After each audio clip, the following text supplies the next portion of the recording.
What's going on, Los Angeles? Welcome to the Rams Skinny here on the LAFB network. We are Los Angeles Sports. Joining me as always, the man, not the myth, but certainly the legend, Ryan Skinny T. Anderson. What's up, brother? Happy Tuesday to you. How you doing?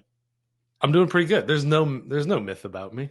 No myth. That's what I'm saying. No myth. Nobody's talking about me. In the flesh. It's this is a tough couple of days in a row. I got the Rams game on Sunday, and then watched Notre Dame lose valiantly. Yeah, they made it interesting, at least at the end. They made it interesting. Almost made some bettors really upset there at the end, but yeah, this is sports. This is sports. They know how to break your heart. And for Rams fans and all of us here at the LAFB Network, obviously broken hearts on Sunday. Rams so close at the end there, but fall 28-22 to the Eagles in Philly. Valiant effort. I thought a good game overall. We'll get into that briefly. I mean, obviously got to talk about the game and what transpired, but then we'll talk a little bit about Cooper Kupp and Matthew Stafford and what their futures could potentially hold with this Rams organization. But before we get into that, show, as always, brought to you by our friends at BetOnline. Head to betonline.ag today. Still stuff to bet on. No Rams, but the Super Bowl. Everyone loves bet on the Super Bowl. All the prop bets. BetOnline has hundreds of Super Bowl prop bets you can bet on, or if you want to take a team, but they have the best money lines, the best spreads, the best over-unders. All of it can be found at betonline.ag. So head to BetOnline. Tell them the guys at the LAFB Network sent you. BetOnline, where the game starts. So Skinny, 28-22. To put it bluntly, the inefficiencies is maybe a harsh word, but the things that this Rams team struggled with all season long reared its ugly head in this one and was really the reason why they lost this game. I'll give my breakdown, but just your overall thoughts of this tough loss by our Los Angeles Rams. Yeah, you saw those things rear their ugly heads. That's for sure. Inconsistency on both sides of the ball. I think, they put themselves in a really good position to win this game. But then you look at a couple of turnovers. That definitely weighed on it as well. You don't give up two big running plays like that if your running defense is stout and controlling the game. And a good amount of pressure on Stafford as well. Obviously, the Eagles aren't slouch at getting to the passer, but these are the things that we've seen all season, and it's that was their undoing in this game, and it's to be expected, especially on the defensive side. We came into it going, this is a really inexperienced unit, especially up front. Not a lot of these guys have played together. That's another thing. So on defense, which is the star. So it's hard to harp on the defense, and it's hard to harp on this game whatsoever because of the really nasty looking conditions out there. Yeah. But yeah, I mean, this is the team we watched all season. Sometimes it looks so exciting and you can see it happening. I think on that first drive, I texted you, who is this Rams team, with some red zone running plays. Yeah. They dropped it in there. So, I think, it's more interesting looking forward than looking backward, which is probably why we're going to spend most of the episode talking about that. But I think, this overall, the team overperformed what I thought it did. I think it acquitted itself nicely after a really rough performance. The first time they took on the Eagles, at least they were able to hang with them. Yeah. Despite all these things. So those are all kind of my big view. Yeah. For me, it was unfortunate because, and I don't want to sound like I'm making excuses, but it really came down to 3 plays. And that's what football is a lot of times, right? It's one play, 2 plays. I mean, unless you're getting blown out of the stadium, I mean, it one score games come down to one or a handful of plays. And this one, I thought the defense played, in my opinion, this defense played fantastic, except for 3 plays. And those 3 plays were absolutely critical. Like the turnovers, you rarely win a game if you lose the turnover battle, especially 0-2, Rams with their 2 fumbles, and they had almost another fumble in the red zone that they were able to recover. But off those turnovers, they only gave up 2 field goals. I mean, gave up 6 points off those turnovers. The defense actually rebounded and bailed out the offense. But it came down to those 3 broken running plays, the 2 50-plus yard touchdowns from Saquon Barkley and the whatever it was, 46-yard touchdown run from Jalen Hurts. I mean, that's the game right there. It's 21 points on 3 plays, 50-plus almost on all 3 of them that were basically each running play untouched from the line of scrimmage through the secondary. And so you even just stop them, not necessarily give up 40 yards, but don't let them in a touchdown, because we saw how good this defense was actually in the red zone. Rams could have come out on top of this game. So I think that's what's so unfortunate, is the defense actually played really well. You look at the rushing yards, what was it, 290 total? I think Saquon had 205 by himself. You would say, man, they just gashed him again. There's 3 plays. I mean, other than that, they held Saquon fairly in check. He had his moments, but overall they held him in check. It was just those 2 busted plays from him, and then obviously the Jalen Hurts one. And I think that's what gets so frustrating. Go ahead. I have a crazy statistic to throw at you guys. So the Rams defense allowed the lowest success rate among all the division teams, the division playoff teams. Lowest success rate against the Eagles. They allowed the most EPA per play on the ground. So that both of those were true. The lowest success rate and the most EPA per play because of those, and that's the disparity. They were pretty good against the run on a whole, but it's, this is a game, the points matter, EPA doesn't matter, in theory, but it matters a lot when they turn into real points. So crazy statistic that had to be pointed out. Yeah, no, good find on that. And that's the tale of the game, right? Like, played well, but obviously not when it, like, those momentary moments, which is unfortunate. Jared Verse, just a one-man wrecking crew, 5 total pressures per PFF, 2 sacks. So put his money where his mouth is. Whatever. I think it got blown into proportion, his comments about the fans. Like, great. Nobody likes Philly fans. Yeah, exactly. Like, he's just like preaching to the choir. Who does like Philly fans? So, and I think they're some of the best fans in sports, but that means nobody likes him.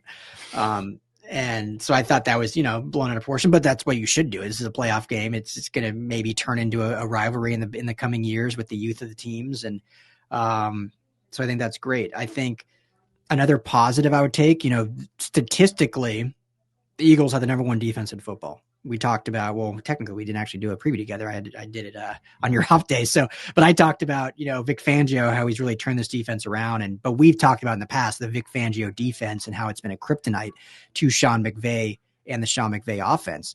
And only 22 points, and 2 of those came off of safety. So 20 points. So I wouldn't say that the offense was, having their way, but with the conditions the way they were and the, what they were up against, I thought the offense, played pretty well. Now, what was hard, and you mentioned it in your beginning monologue, it was inconsistent. It was an offense that on some drives looked great, other drives could do absolutely nothing. Like, it felt like throughout this game, Skinny, like the defense would get a big stop, and it was like, all right, cool, this is a moment for the offense to really like either get back within reach or pull ahead or do something. And in reality, they just kept, 3 and outs or just couldn't get anything going. And so I think that was the real unfortunate thing, was the inconsistency of the offense. Yeah, definitely. I think, had I been able to preview this, I think, getting up early was going to be important, and, not falling into a deficit, I guess is what I want to point out. And they were never in that necessarily, but, desperation sets in.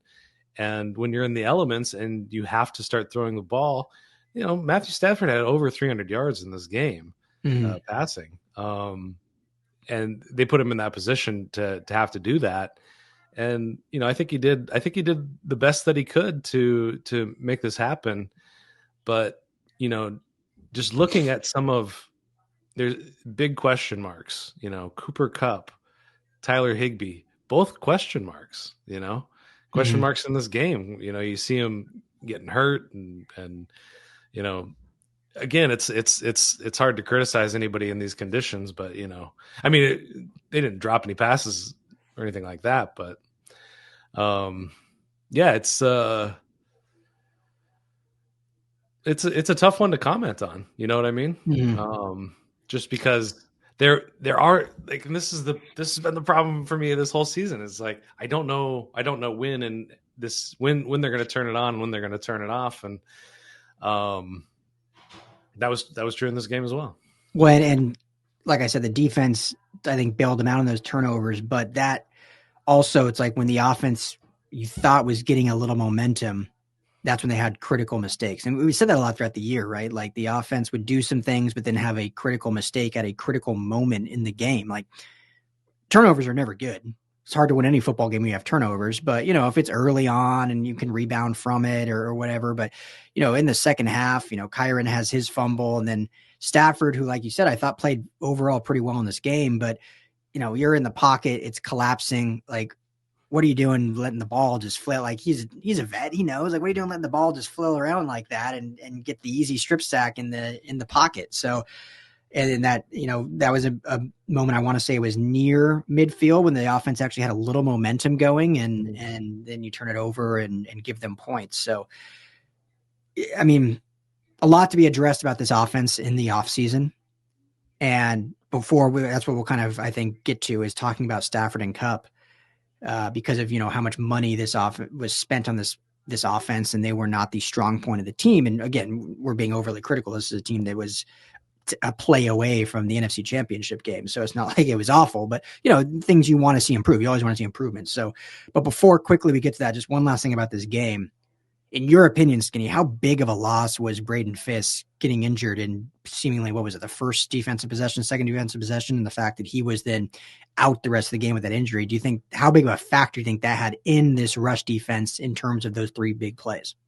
Yeah, I mean, he is the team's leading sacker. We were looking at it today because Jared Verse just won the Defensive Rookie of the Year for the Pro Football Writers of America, and he had Did you vote on that?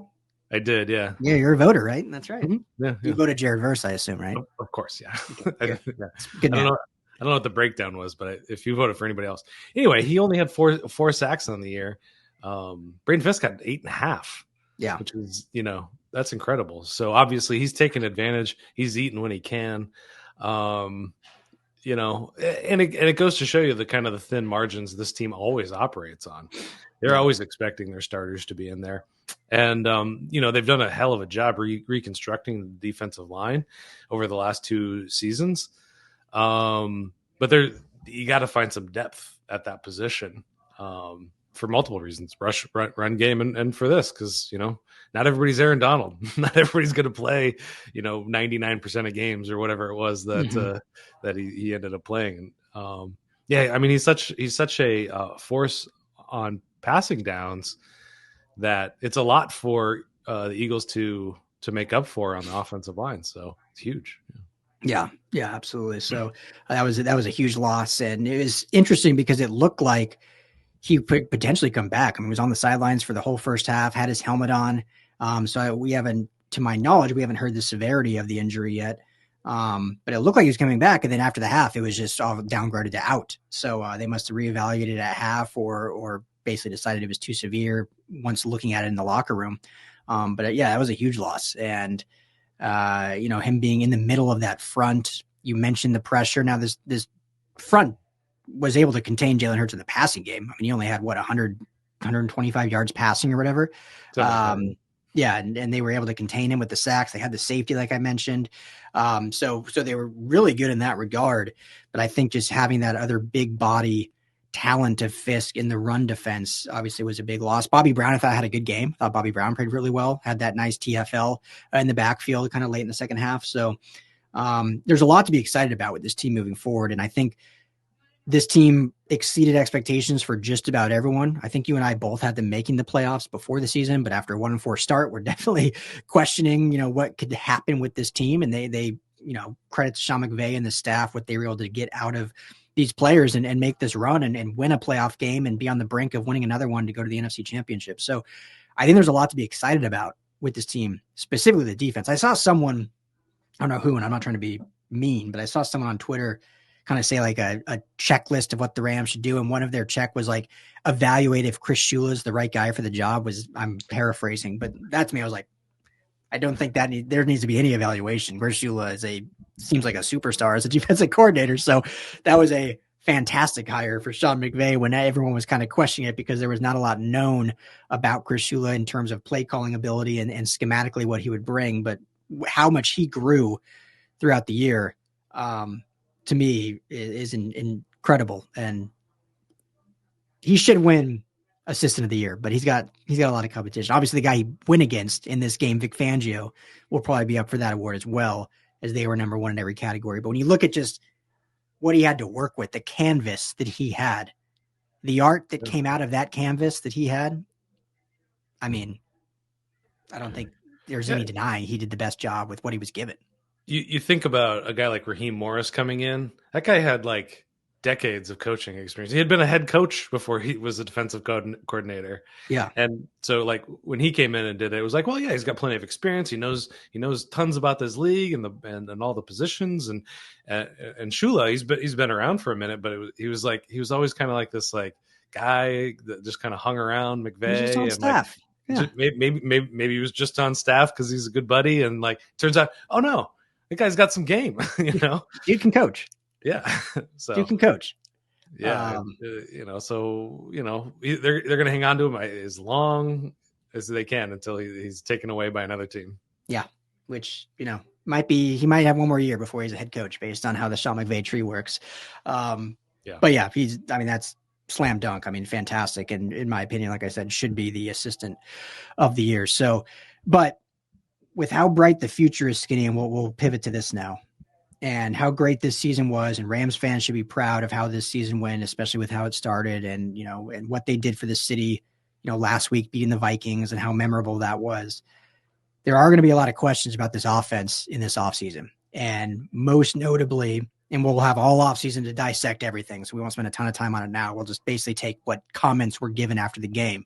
Most notably, their two biggest stars in terms of name recognition and in terms of cap hits on the salary cap in Matthew Stafford and Cooper Kupp. Now, Stafford 2 years left on his deal, and I'll toss to you for the quote. We'll just start with let's start with Kupp because, quarterback, as much as we love Kupp, quarterback is the most important position. So we'll end with that. So let's start with Kupp.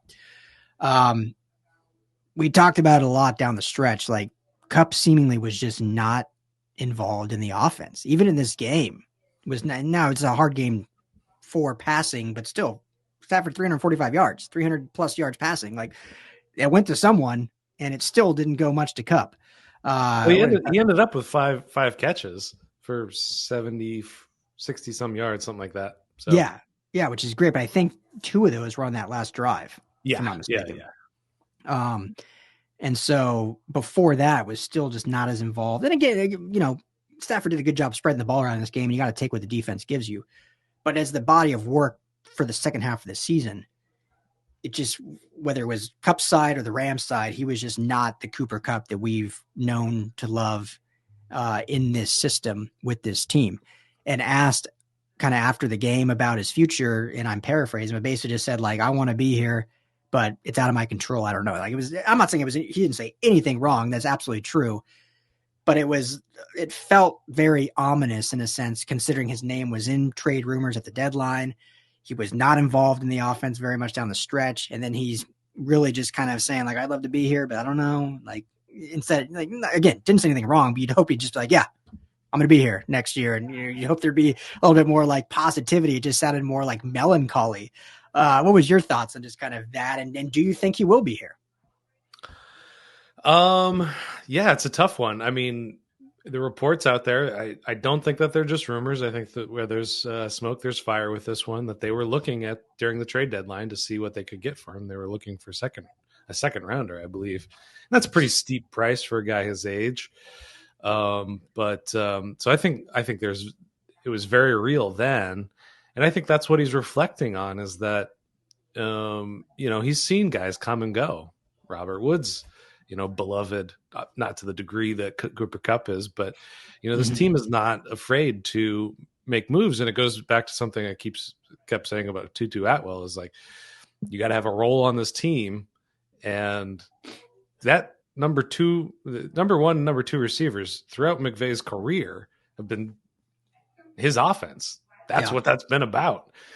It's evolved and it's changed over time, but they need to find another receiver to go along with Puka Nacua. I mean, unless Cooper Kupp makes a miraculous turnaround, he's still got some play in him. Obviously, he's made a couple of big plays in the playoffs, important times. Yeah, but it's been concerning. And the big question is, what do they see his role on this team if he can't be Cooper Kupp of 2021, or at least some percentage of that, 80%, 75% of that. If he can't move the needle on this offense, make defenses afraid, that this offense looks a lot different, without that. And we've seen it multiple times. We've seen it with him injured. It's not the same offense. We've seen him without him on the field. It's not the same offense that we've come accustomed to. Mm-hmm. So, I mean, my prediction is he's going to stick with his team. But I would not be surprised at all. I would not hold that out. I mean, the prediction game is crazy just because there's so many aspects in there. But the Rams have the fewest draft picks currently. They have 6 draft picks. They're not projected to get any comp picks so far this year. We'll see if that changes. Rare. Yeah. And that's the 6 is the fewest they've ever had in the McVay area. They average 9.5 draft picks over that time. Yeah. They're used to having a lot more.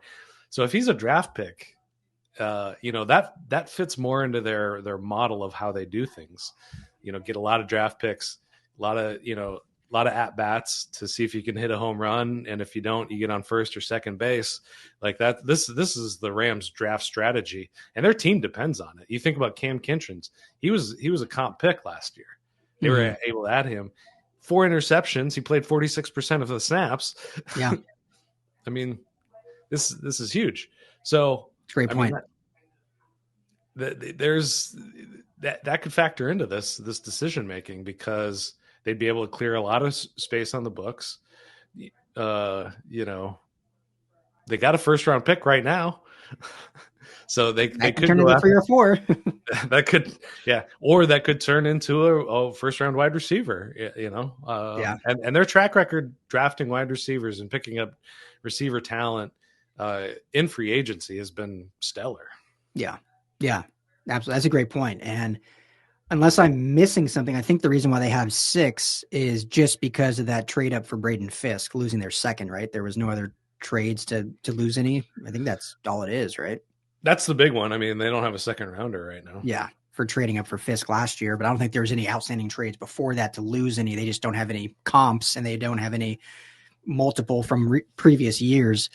You usually have 7 picks. Yeah, exactly. 7 rounds. Yeah, exactly. So in last year, but they ended up last year with 11 or 13 or something. They had the last 2 years have been insane. Where it's been over 10 both years, 11 and 13, I think. Yeah. So to your point, they'll have more than 6. There's the way the philosophy of this team, the Rams will not go, even if they go into the draft with 6, they will not end on Saturday with only 6 picks. There's no way. Now, whether that's a Kupp trade or not, here's what I will say, and this is the harsh reality, and this sucks because everyone in LA, everyone just in Rams land, everyone in the Ramley loves Cooper Kupp.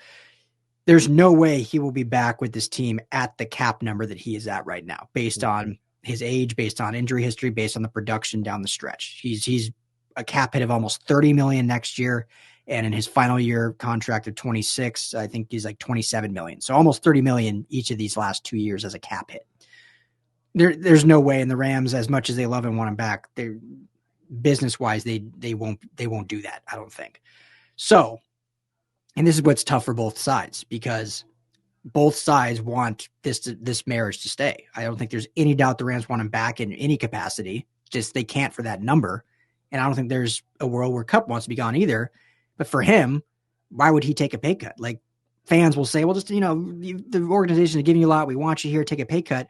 I get that. But like, you're going to just say, well, okay, yeah, I guess I don't want $29 million. Like, I'll just play here for 12. Like, because right now the Rams would be forced to trade him or cut him. Yeah. And they could cut him where he's not going to make that same number at another team. Like he's not going to go re-sign for any team and make anywhere close to 27, 28, 29 million dollars. Like he'll probably re-sign for maybe under 10. So there's a world where he could say, you know what, my market value has fallen. I will restructure, take a pay cut. And that's a conversation they'll have behind closed doors, obviously. So I agree with you, Skinny. I just think he means so much to this organization. I do believe he'll be on this coaching staff in the future. Like I really do. And that doesn't mean next year, but I think in the future he'll be on the staff in some capacity, similar to like, Wes Welker became a receivers coach pretty quickly after he retired, and Keenan McCardell was with the Vikings as their receiver coach. And so I do see that if that's something he wants, unless him and his wife are just loving the podcast game, but he can do that as a coach too. So, and I don't think them cutting him or trading him would necessarily tarnish that. Lots of players move on. It's a business and they come back to the organization they've played with the most. But I just think they'll make something happen, but it will not be at the cap numbers at. So either he's going to take a pay cut or they're going to cut him and he'll test the market. And maybe in some weird, crazy world, the market is so soft for him that he ends up re-signing with the Rams just on a completely new deal. Now I don't know if that's ever happened. But you never know. But I hope he's back. But yeah, Skinny, there's just no way at that cap number he's back next year. Yeah, no, it's a great point. And you look at what this team needs to do. They have a fair amount of cap space. They're up there in 10, 11, somewhere in terms of the most cap space. So 46.6 million. So, but they've got work to do in other places. You got to look at the defense and what are you going to do at safety and cornerback. Everybody but Spates is a free agent in terms of linebackers. And then again at wide receiver as well, Tutu Atwell, Demarcus Robinson, Tyler Johnson, all free agents this year. So that's going to need to be addressed as well. So I don't think they're going to be in like a big, cap cutting mood necessarily.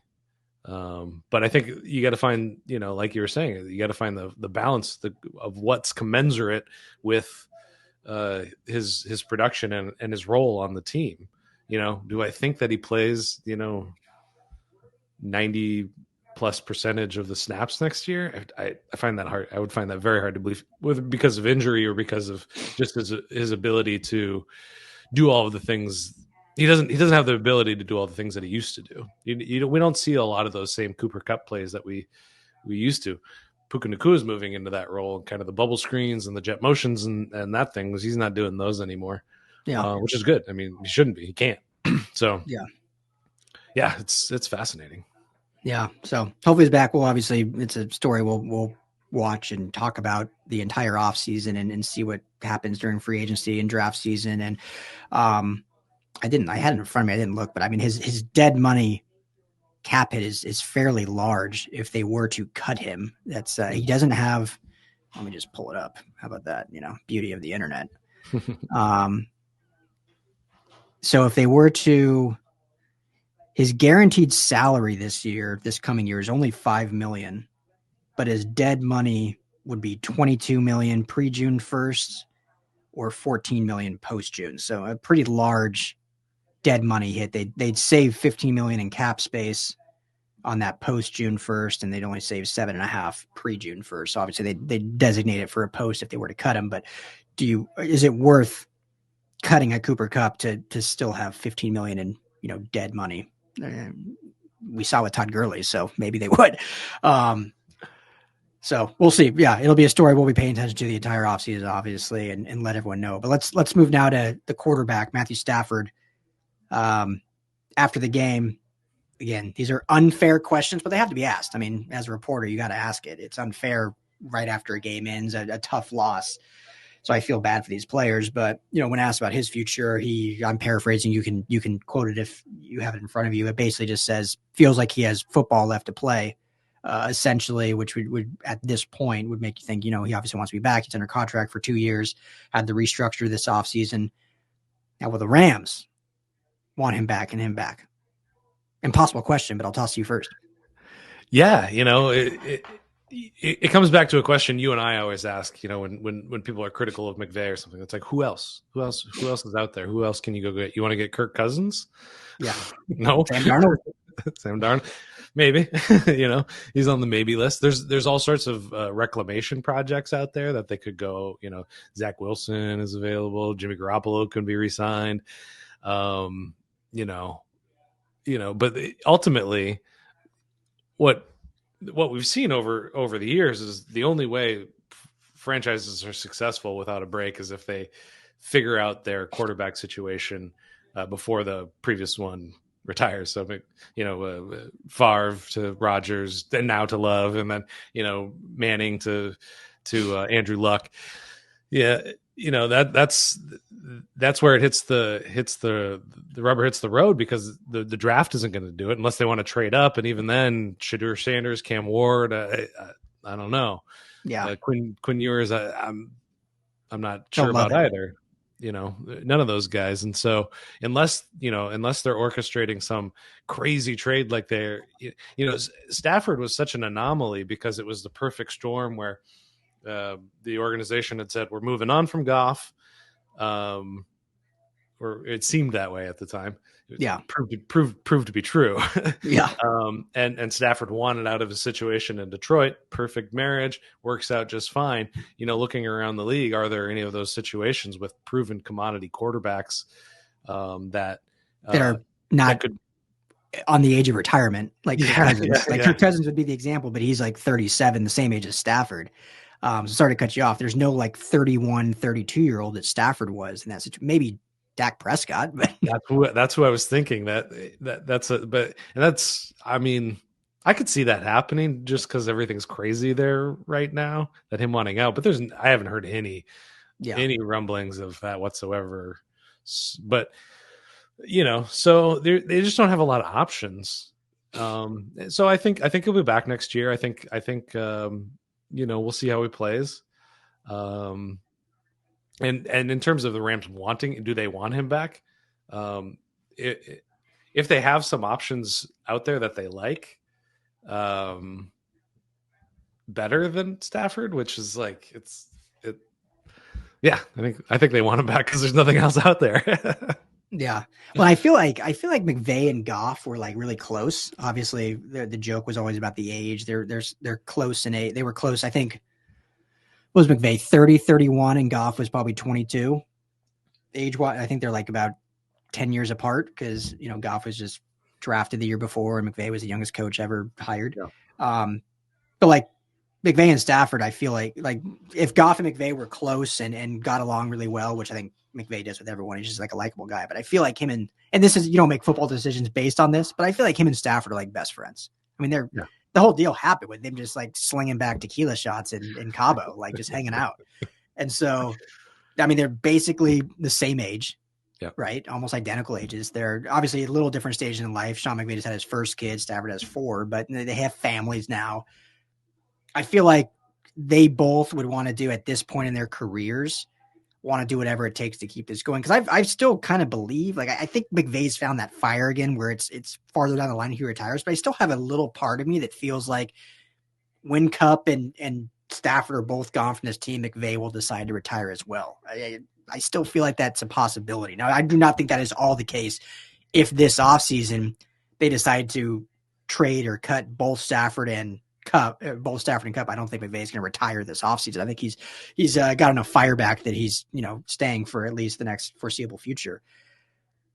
So all that being said, I'm rambling, but I think they find a way to get Stafford done. But again, it kind of goes again to what I said with Kupp. I don't know if they will do it at his cap price, and I totally agree with you. Like what's better out there, and people are going to call me crazy here, but Stafford has what? It's $53 million cap hit next year. $53.6 million cap hit. 25. He has a 49.6. The following year, his final year, has a 53.6 million cap hit. Like when you look at what this team needs, which is not really a lot, I guess, considering how far they made it. But obviously, you need some depth. You want to not have that 1-4 start. You want to be able to have some dominance throughout the season and not have to like find a hot hand just to make it. Could they allocate that money to other positions of need if they were, and again, this is just the easy name to throw out, so I'm not saying that they should do this, but if they were to get a Sam Darnold at 28 years old for $23 million for the season, half the price, essentially. Because, I mean, I don't care what anyone says, Sam Darnold had a career year. It seems like, based on conversations, the Vikings will move on from him. He'll still get paid a decent amount, but he's not going to get a 50. I mean, he's going to get 20 to 25 million per year, I think. So I think that's a conversation. And I hope that conversation leads to, again, will Stafford want to take a pay cut? What's his market like if he were to just leave? But my hope is that they'll be able to say, like, look, this is kind of what we think your market is. We want to keep you here. We want you to retire a Ram. We don't have a quarterback contingency plan in place. So, I mean, if they can restructure and get Stafford back for, I wouldn't say half, but I would take Matthew Stafford at $35 million over Sam Darnold at $25 million. I would absolutely take Stafford. But at $50 million, when you have other needs, I mean, that'll be the conversation. And we'll have all offseason to talk, and we're just talking spitballing right now with no real clear plan of like free agency lists and whatnot. So I think based on McVay and his relationship, they'll get it done, and Stafford will still be quarterback, kind of like what you said. I just don't know if it'll just be like, okay, as the status quo is, as it sits, they're going to roll in the next year with how it is. I think there's going to have to be some contractual wiggle room to make it work. Yeah, and, looking down that list of cap hits, another big question is, what are they going to do with this offensive line? Yeah. I mean, yep. Dotson didn't play as well as he did last year, I don't feel like. Joan Jackson didn't play. Yeah. Currently, they don't have a left tackle on their roster. Yeah, and that's going to, I mean, not to cut you off, but just left tackles aren't cheap. And we saw what they did in almost a panic, if you will, in overpaying Joe Noteboom after Andrew Whitworth retired, because they saw Noteboom as a potential successor at left tackle. So they paid him a hefty contract for not a small sample size. We've seen how that worked out. So are you going to pay Alaric Jackson, who I think is a fine left tackle? Yeah. But are you going to give him $20 million a year, which is the going rate for a starting tackle on a second contract? And I think he's gonna get it. He's been a good starter over the last 2 years.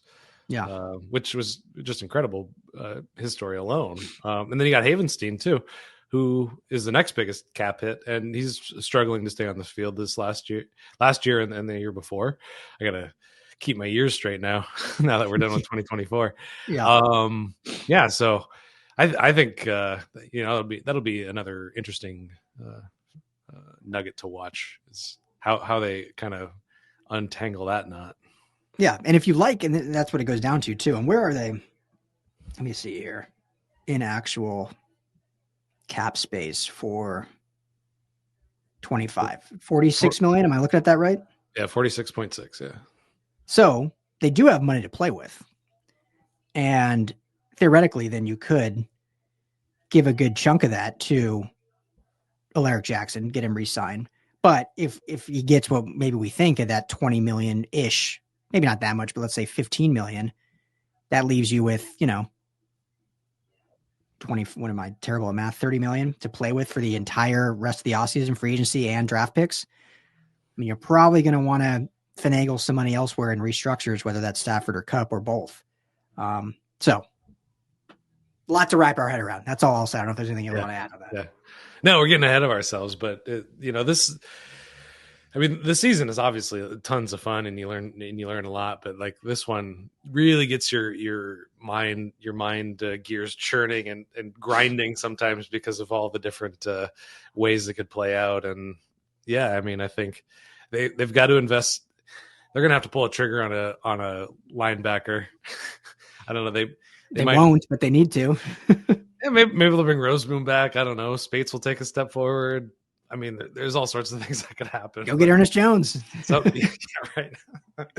Yeah, right. Pay a premium for him. You got to find another outside cornerback as well. So this season's going to be fun and exciting, and there's so many things up for play. That first round pick, that's something I got my eye on. What is that Yeah. going to be? Do they Yeah. like it? Do they like it at 26? I doubt they do.